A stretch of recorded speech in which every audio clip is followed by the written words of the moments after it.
नमस्कार, जय भीम। मैं डॉक्टर महेश वर्मा और आप देख रहे हैं डेमोक्रेटिक भारत। बहराइच में जो दंगे हुए, फसाद हो रहे हैं, वो आप सभी के सामने हैं। किस तरह से अपने आप को हिंदू राष्ट्र घोषित करने की जो जल्दबाजी है और जिस तरह से वहां पर हू हल्ला हो रहा है, जिस तरह से सांप्रदायिक तनाव वहां फैल गया है और खासतौर पे एक सत्ता का जो नशा है वो भी देखने को मिल रहा है। प्रशासन भी सत्ता के करीब है। गुर्बत, गरीब जो लोग हैं वे आखिर जाए तो कहां जाएं। सवाल यह है कि इसमें दो धर्मों के बीच की लड़ाई नहीं है। इसमें सवाल है कि अपने आप को किस तरह से स्थापित किया जाए।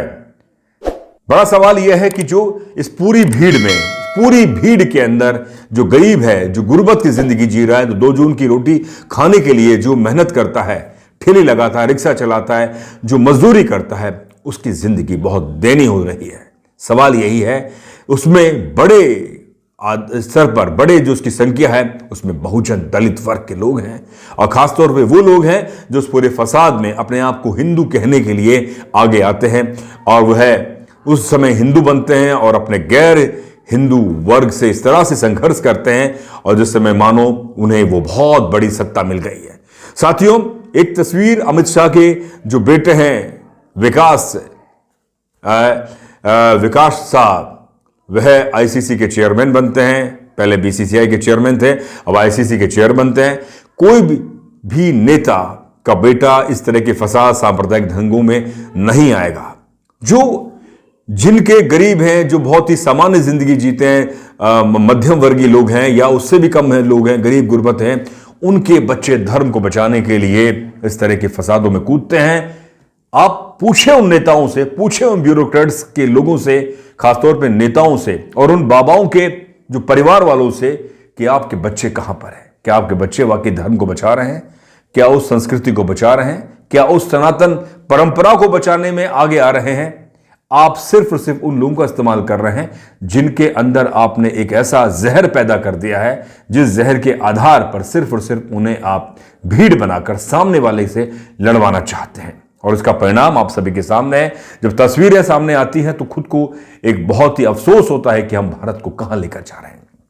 अभी मैं एक इंटरव्यू सुन रहा था नेपाल के मंत्री, उन्होंने कहा कि तकरीबन 50 साल हमने नेपाल को हिंदू राष्ट्र के रूप में देखा है। राजा पूरी तरह से वहां शासन करता और हिंदू राष्ट्र की वहां परिकल्पना थी, हिंदू राष्ट्र वहां बना हुआ था।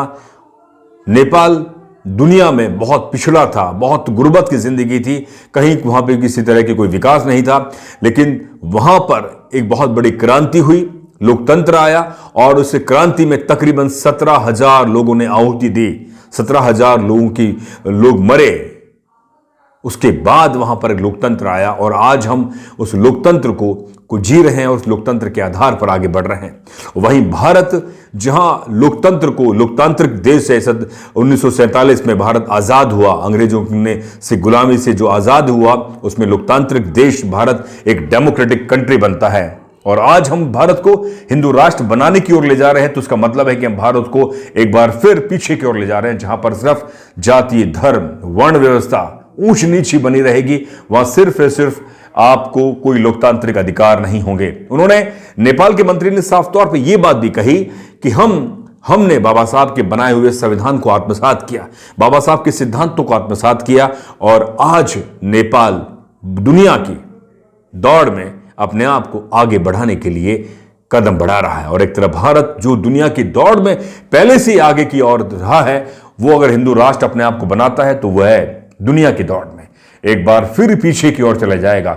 अशोक के दौर में, मौर्य काल के दौर में, जहां भारत को सोने की चिड़िया कहा जाता था, और आज की स्थिति आप खुद देख सकते हैं कि हमारे इस मुल्क में, इस देश में लगातार सांप्रदायिक तनाव बढ़ता जा रहा है। हिंदू हो, मुसलमान हो, कोई भी धर्म हो, कोई भी मजहब हो, तनाव की जो ये बरसात बन रही है, उससे लगता है कि भारत में शांति और सद्भाव का दौर अब कहना अपने आप में बेमानी है, क्योंकि फसाद का जो पूरा जो प्रदर्शन है, उससे आदमी में एक खाई पैदा हो रही है।